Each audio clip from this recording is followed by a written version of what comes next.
Hello friends, আজ 5 June বৃহস্পতিবার আর এখন বাজে রাত 3টে। আমরা রেডি হয়ে বসে আছি বেরোনোর জন্য।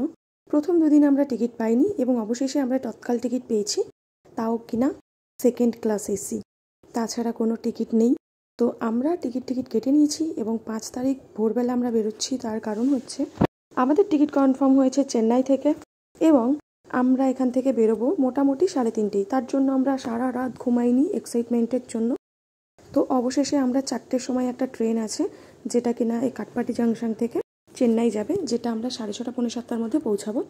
যেহেতু এত কষ্ট করে টিকিট পেয়েছি এবং সেকেন্ড ক্লাস টিকিট 4,000 টাকা করে মাথা পিছু ভাড়া পড়েছে, আমরা কোনো মতেই চাই না যাতে ট্রেনটা মিস হোক। ট্রেনের লাইনে অনেক রকম সমস্যা থাকে, ট্রেন লেট থাকে বা সিগন্যাল থাকে না। তার জন্য আমরা এমন একটা টাইমে বেরিয়েছি যাতে করে আমাদের কাছে 1.5 থেকে 2 ঘন্টা টাইম এক্সট্রা থাকে।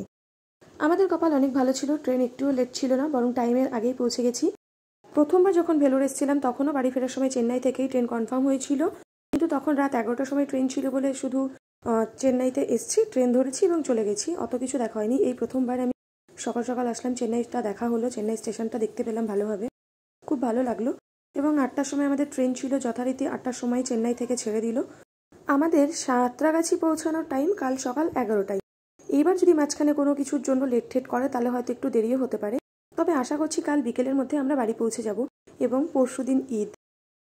যখন টিকিট পাচ্ছিলাম না তখন ভেবেছিলাম ঈদের আগে হয়তো আর বাড়ি ফেরা হবে না, কারণ সবাই বলছিল ঈদের আগে টিকিট পাওয়া যাচ্ছে না। তো অবশেষে আমরা টিকিটটা পেয়েছি এবং ঈদের আগেই ফিরবো, খুব খুশিতে আছি। এবং সারা রাত যেহেতু ঘুমাইনি, সকাল সকাল ট্রেনে উঠে একটুখানি বসে রিল্যাক্স করে নিয়ে কফি টফি খেয়ে নিয়ে চলে গেলাম ঘুমাতে, কারণ সারা রাত ঘুমাইনি, চোখে প্রচণ্ড ঘুম। এবং যেহেতু পুরো রিল্যাক্সড হয়ে গেছি যে ট্রেনটা অবশেষে পেয়েছি এবং আমরা ঈদের আগেই পৌঁছাবো, তো চোখে ঘুম আর ধরে রাখতে পারছি না।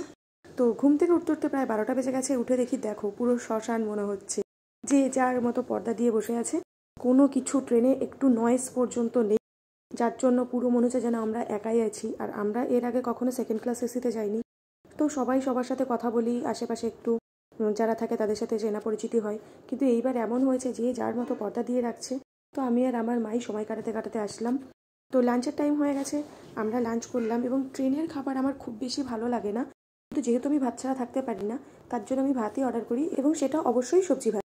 তো খাওয়া দাওয়ার পর আবার একটু ঘুমিয়ে নিলাম এবং সন্ধ্যা হয়ে গেছে। সন্ধ্যাবেলা উঠে দেখি মা একটু টিফিন করছে, আমিও একটা ট্রেন থেকে চাউমিন নিয়ে নিলাম, যে কেমন লাগে ট্রেনের চাউমিনগুলো একটু দেখবো। রাস্তা যত এগোচ্ছে ততই ভালো লাগছে, অবশেষে নিজের বাড়ি নিজের ঘরে ফিরতে পারবো, তাও আবার ঈদের আগে, যেটা এক্সপেক্টই করিনি।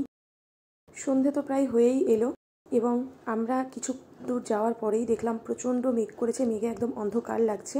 যদিও এখনও রাত হয়নি, কিন্তু এখানে মনে হচ্ছে যে অন্ধকার নেমে গেছে, বৃষ্টি এক্ষুনি আসলো বলে। এবং কথা বলতে বলতে দেখো বৃষ্টিও চলে এসছে। এইবার আমাদের জার্নিটা এমন সুন্দর ছিল, আমরা এর আগে দুবার ভেলোরে এসেছি, কিন্তু আমরা সবসময় হাওড়া থেকেই টিকিট পেতাম। এইবার আসার সময় আমরা আসলাম শালিমার থেকে, ফেরার সময় আমাদের এখান থেকে টিকিট কনফার্ম হয়েছে চেন্নাই থেকে, এবং আমাদের গন্তব্যস্থল হচ্ছে সাঁতরাগাছি। মানে যতগুলো দূরপাল্লার স্টেশন আছে এইবার আমার সবগুলো চেনা জানা হয়ে যাচ্ছে। ট্রেনে যেতে যেতে এইদিকে বেশ কিছু সুন্দর দৃশ্য দেখা যায়, যেমন হচ্ছে এরা এখানে মাঝে মাঝেই দেখি ক্ষেতের মধ্যে আগুন ধরিয়ে দিয়েছে এবং সেটা থেকে যে ছাইটা হয় সেটা এদের সারের কাজে লাগে। কত সুন্দর না? আমাদের ওইখানে কেউ এরকম করে না, কখনো দেখিনি যদিও। এবং অবশেষে রাত হয়ে গেছে, আবার একটু ঘুমাতে হবে, সারাদিন তো শুধু খাচ্ছি আর ঘুমাচ্ছি। আবার রাতের খাবার আমাদের চলে এসছে, এখন প্রায় বাজে 9টা।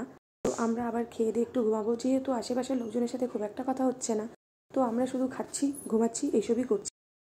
একটা পুরো দিন এবং পুরো রাত কাটানোর পর অবশেষে সকাল হয়েছে এবং আজ 6 তারিখ শুক্রবার আমরা চলে এসেছি প্রায় বাড়ির কাছাকাছি।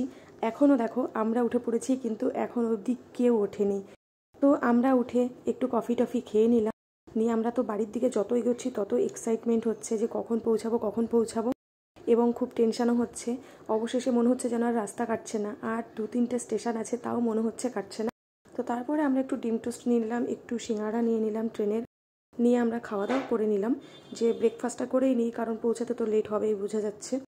সাঁতরাগাছি ঢোকার ঠিক আগেই কিছুটা দূর রেল লাইনের পাশ দিয়ে একদম পদ্ম ফুলের গাদা, মানে প্রত্যেকটা বিল যা আছে দেখতে পাচ্ছি শুধু পদ্ম ফুল, এবং কিছু কিছু জায়গাতে লাল লাল পদ্ম ফুল ফুটেও রয়েছে। তো খুব ভালো লাগছিল এগুলো দেখতে, এবং দেখতে দেখতে আমরা চলে আসলাম সাঁতরাগাছি। তোমরা বিশ্বাস করবে না, আমরা এখানেও আধ ঘন্টা আগে পৌঁছেছি, যেখানে ট্রেন লেট করার কথা ছিল এবং ট্রেনে যারা রেগুলার মোটামুটি এই ট্রেনটাতে আসে তারা বলছিল যে প্রত্যেকবার ট্রেন লেট করে, 1 ঘন্টা তো লেট করেই, কিন্তু সেক্ষেত্রে আরও আধ ঘন্টা আগে পৌঁছেছি। জাস্ট ভাবো যে কতটা ভালো লাগছে। বাড়ি ফেরার এত তাড়া যে প্রকৃতিও আমাদের সাথ দিচ্ছে। তো অবশেষে আমরা সাঁতরাগাছি থেকে ট্যাক্সি নিয়ে নিলাম শিয়ালদার উদ্দেশ্যে। ট্যাক্সিতে ওঠার পর কী যে ভালো লাগছিল, সেই চেনা চেনা গন্ধ, চেনা চেনা শহর, সেই চেনা হলুদ ট্যাক্সি, ব্রিজ, এই সব কিছু দেখতে দেখতে, কলকাতার জ্যাম, এসব দেখতে দেখতে আমরা শিয়ালদার দিকে যাচ্ছি এবং যত এগোচ্ছি ততই মনে হচ্ছে যেন নিজের বাড়িতে চলে এসেছি। ভেবেছিলাম বাড়ি পৌঁছাতে বিকেল হয়ে যাবে, কিন্তু দেখছি দুপুরের মধ্যেই পৌঁছে যাব যদি শিয়ালদা থেকে ট্রেনটা ঠিকঠাক যাই। এবং এত ভালো লাগছে যে আমরা অবশেষে পৌঁছে যাচ্ছি বাড়ির উদ্দেশ্যে। এত ইচ্ছে ছিল যে তাড়াতাড়ি বাড়ি ফিরবো, ঈদের আগে বাড়ি ফিরবো, এবং অবশেষে সেটা হচ্ছে। এটা ভাবতেই আলাদা রকম একটা শান্তি লাগছে মনে। তো যাই হোক, আমরা চলেও এসেছি। বাড়িতে সবাই অধীর আগ্রহে বসে আছে যে কখন আমরা আসবো। সবাই যে শুনেছে যে আমরা আজকে ফিরছি, সবাই বারবার ফোন করছে কত দূর কত দূর।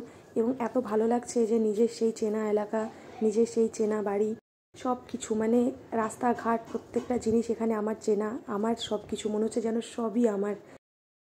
কিন্তু সবথেকে যেটা বেশি মিস করেছি সেটা হলো তালের শ্বাস, এবং সেটা যখন রাস্তায় দেখলাম তো ভাবলাম কিছুটা কিনে নিয়েই বাড়িতে ফিরি।